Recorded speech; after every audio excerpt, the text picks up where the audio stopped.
जय सिया राम। आप सुन रहे हैं कैपिटल रेडियो अयोध्या। मैं हूं भावना राय और मैं हूं वात्सल्य राय। सभी सुनने वालों को जय सिया राम। कैपिटल रेडियो अयोध्या में आप लगातार सुन रहे हैं रामायण की कहानियां। रामायण का अर्थ है राम का अयन, यानी भगवान श्री राम की यात्रा। ये वो यात्रा पथ है जिस पर बढ़ते हुए राजकुमार राम मर्यादा पुरुषोत्तम भगवान हो गए। पिछले एपिसोड में हमने आपको सुनाया कि लंका की रक्षक लंकिनी ने पहले हनुमान जी को रोकने की कोशिश की और फिर जब उन्हें पहचान लिया तब भगवान राम का नाम लेकर लंका में प्रवेश करने को कहा। अगर आपने वो एपिसोड नहीं सुना है तो हम उसका लिंक डिस्क्रिप्शन बॉक्स में साझा कर रहे हैं। और अब आगे की कथा।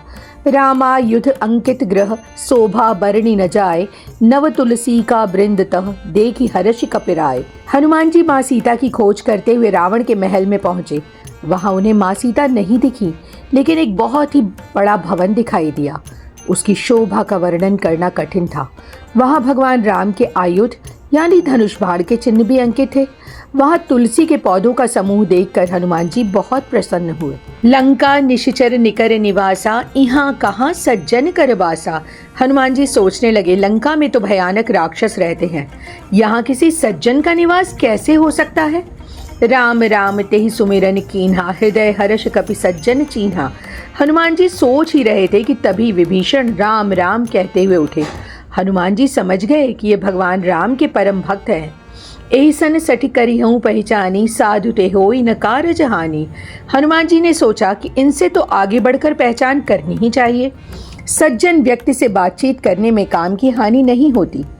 हनुमान जी ने ब्राह्मण का रूप बनाया और विभीषण जी को पुकारा।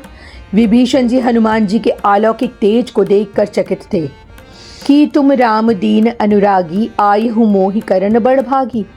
विभीषण जी ने चकित होकर पूछा, हे प्रभु आप कौन हैं?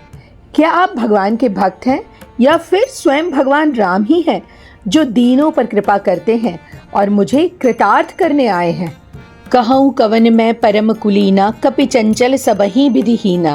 प्रात ले जो नाम हमारा, तेहि दिन ताहि न मिले आहारा। हनुमान जी ने कहा, विभीषण जी बताइए, भला मैं कौन सा बड़े कुल का हूँ? मैं तो एक चंचल वानर हूँ, मुझ में तो कोई खूबी ही नहीं है। ये भी कहा जाता है कि सुबह सुबह अगर कोई हमारा नाम लेता है तो उसे पूरे दिन भोजन नहीं मिलता। असमय अधम सखा सुनु मोहि पर रघुवीर, कीन कृपा सुमिरि गुण भरे बिलोचन नीर। हे मित्र, मैं तो इतना अधम हूँ, फिर भी भगवान राम ने मुझ पर इतनी कृपा की। भगवान के गुणों को याद कर हनुमान जी की आंखों में आंसू आ गए। हनुमान जी ने कहा, जो ऐसे परम दयालु स्वामी को भुला देते हैं वो दुखी क्यों नहीं होंगे। इस बीच विभीषण जी ने बताया कि माँ सीता लंका में कैसे रह रही हैं। तब हनुमंत कहा, सुन भ्राता, देख चहें जानकी माता। हनुमान जी ने विभीषण जी से कहा, सुनो भाई, मैं भी माँ जानकी के दर्शन करना चाहता हूँ। इस एपिसोड में इतना ही। अगले अंक में हम आपको सुनाएंगे आगे की कथा। कार्यक्रम को पसंद करने और शेयर करने के लिए हम आप सभी सुनने वालों के बहुत आभारी हैं।